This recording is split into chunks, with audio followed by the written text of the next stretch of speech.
Good morning students.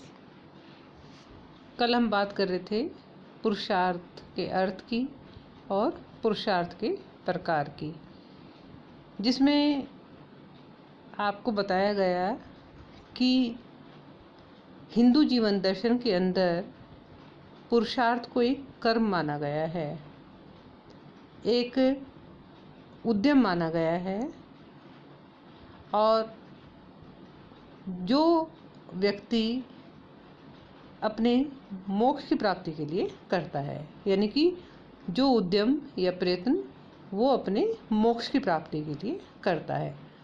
लेकिन जीवन में उसके जो कर्तव्य हैं वो केवल मोक्ष प्राप्त करना ही नहीं है, बल्कि उसे संसार में प्राणी मात्र के प्रति भी अपने दायित्वों को पूरा करना है, जिसे धर्म, अर्थ, काम और मोक्ष के माध्यम से कर्तव्य के रूप में परिभाषित किया गया है।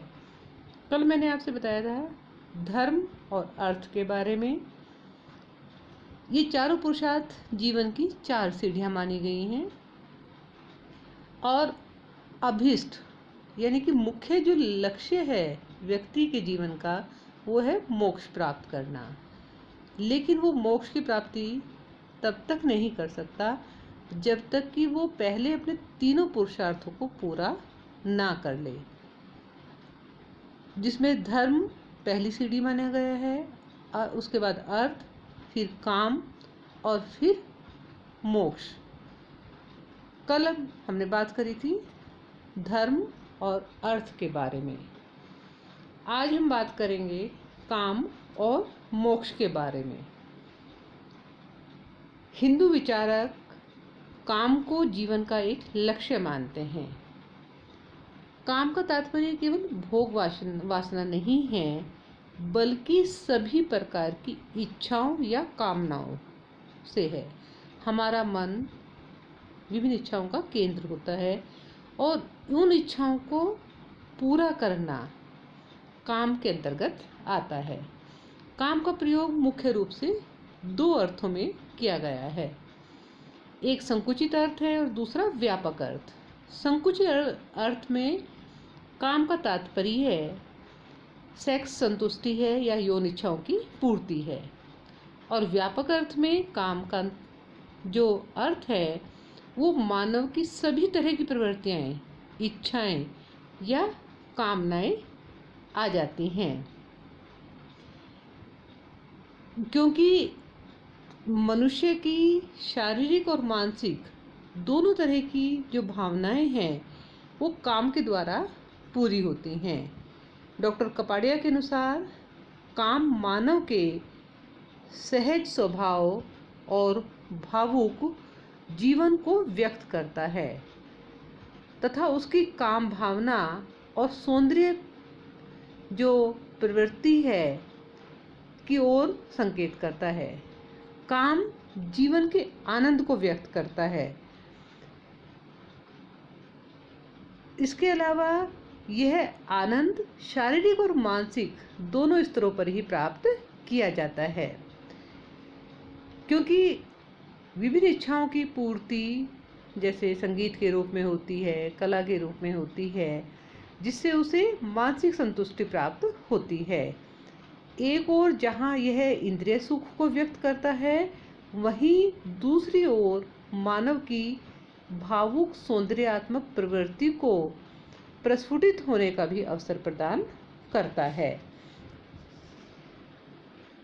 काम के 2 पहलू हैं, एक है सेक्स संबंधी जो जीवन को दूसरा सौंदर्यात्मक या भावुक जीवन को व्यक्त करता है, अर्थात मानव में सेक्स संबंधी इच्छा का पाया जाना स्वाभाविक है, क्योंकि यह उसकी मूल प्रवृत्ति के अंतर्गत आता है।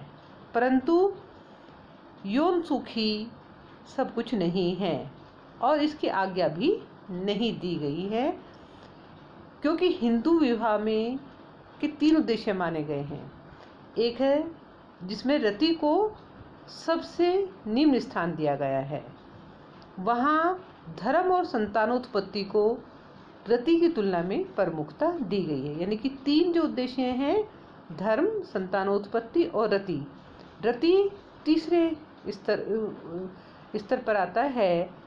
यौन संबंध का महत्व केवल इस दृष्टि से नहीं है कि इससे शारीरिक सुख मिलता है, बल्कि इस दृष्टि से भी है कि यह उत्तम संतानों के जन्म का माध्यम है और समाज की निरंतरता को बनाए रखने में इसका योगदान है। काम का दूसरा पहलू मानव के सौंदर्यात्मक या भावुक जीवन से संबंधित है। इसे वह कला के माध्यम से व्यक्त करता है, जिसमें साहित्य है, संगीत, नृत्य, चित्रकला, मूर्तिकला आदि व्यक्ति के इसी जीवन को अभिव्यक्त करता है। यानी कि जो उसका सौंदर्यात्मक प्रवृत्ति है, कला से प्रेम है, वो साहित्य के माध्यम से, चित्रकला के माध्यम से प्रकट होती है। वह जो कुछ सुंदर है उसको देखता है, उसकी प्रशंसा करता है और आनंद का अनुभव करता है। यह केवल इसी से संतुष्ट नहीं हो जाता, बल्कि अपनी रचनात्मक कल्पना की सहायता से सौंदर्य को मूर्त रूप देने का प्रयास भी करता है। वह कला का सर्जन करता है, चित्र बनाता है, मूर्ति का निर्माण करता है, गीत गाता है, नृत्य करता है और आनंद विभोर होता है। अपने आप को भूल जाता है। व्यक्तित्व के स्वस्थ विकास के लिए मानव की सौंदर्य वृद्धि और सौंदर्य सृष्टि की प्रवृत्ति को विकास का पूर्ण अवसर प्रदान करना आवश्यक होता है। उसके अलावा जो डॉक्टर कपाड़िया हैं, वो कहते हैं मानव स्वभावतः सृजनात्मक है। यदि उसके जीवन की सृजनात्मक प्रवृत्तियों को व्यक्त करने का अवसर ना दिया जाए तो उसके व्यक्तित्व का विकास नहीं हो पाएगा। जीवन का सर्वोपरि आनंद सृजनात्मक प्रवृत्तियों में ही है। जो कुछ सुंदर है उसकी प्रशंसा ही मानव जीवन को विकसित करती है और समृद्धिशाली बनाती है। भावपूर्ण अभिव्यक्ति का दमन व्यक्ति के स्वास्थ्य और मानसिक संतुलन के लिए हानिप्रद होता है। यानी कि उसका विकास जो है सही ढंग से नहीं हो सकता है। व्यक्तित्व के पूर्ण विकास के लिए उसकी इच्छाओं का पूर्ण होना आवश्यक होता है। तो काम एक ऐसा पुरुषार्थ है जिसके द्वारा गृहस्थजन सृष्टि के निर्माण में योग देते हैं, संतानोत्पत्ति करके पितृऋण से मुक्त होते हैं और काम का धार्मिक दृष्टि से भी महत्व है कि वह व्यक्ति विरक्ति की ओर बढ़ता है, अपनी इच्छाओं को प्राप्त करके पूरा करके विरक्ति की ओर बढ़ता है और मोक्ष प्राप्ति का प्रयत्न करता है। अगर इच्छाएं अधूरी रहती हैं, अतृप्त रहती है और वानप्रस्थ या संन्यास आश्रम में वह धर्म के और मोक्ष के रास्ते पर सही ढंग से नहीं बढ़ सकता। उसका व्यक्तित्व का विकास के लिए इच्छाओं का पूर्ण होना आवश्यक है। तो काम एक ऐसा माध्यम है जिसके द्वारा उसकी अतृप्त इच्छाओं की पूर्ति होती है और उसके स्वस्थ विकास का जो व्यक्तित्व का विकास है वो स्वस्थ होता है। इसके बाद में नेक्स्ट है मोक्ष। बौद्ध साहित्य में इसे निर्वाण कहा गया है। जैन साहित्य में कैवल्य के नाम से पुकारा गया है। मोक्ष का तात्पर्य हृदय की अज्ञानता का नाश है। हृदय की अज्ञानता क्या है कि हम इस जीवन को ही सर्वस्व मान लेते हैं, जबकि जीवन तो क्या है, नष्ट होने वाला है। जीवन सच नहीं है, मृत्यु सच है। अब मृत्यु के बाद में ये माना जाता है कि हमारी आत्मा इस शरीर से निकल के दूसरा जीवन धारण करती है। और वो कैसे करती है?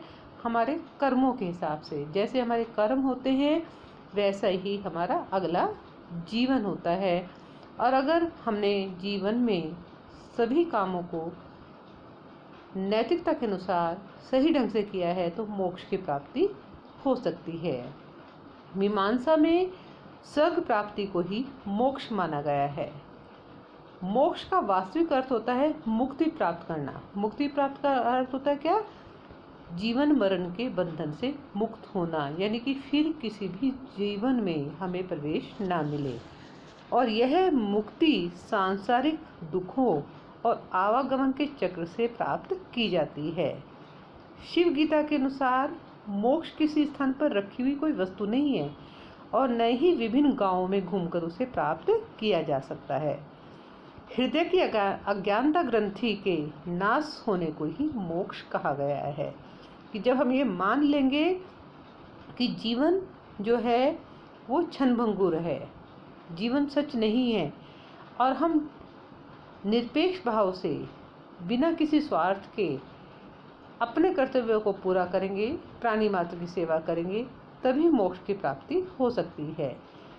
गीता के अनुसार जो बाह्य सुख सुविधाओं की आशा न करके अंतःकरण में सुखी हो जाए, जो अपने आप में ही आनंद प्राप्त करने लग जाए और जिसे अंतः प्रकाश मिल जाए, वह योगी परम स्वरूप हो जाता है और उसे ही ब्रह्म में मिलने का सुख प्राप्त होता है। यानी कि उसके लिए संसार, सुख दुख सब चीज़ें एक सी हो जाती है, वही मोक्ष प्राप्त कर सकता है।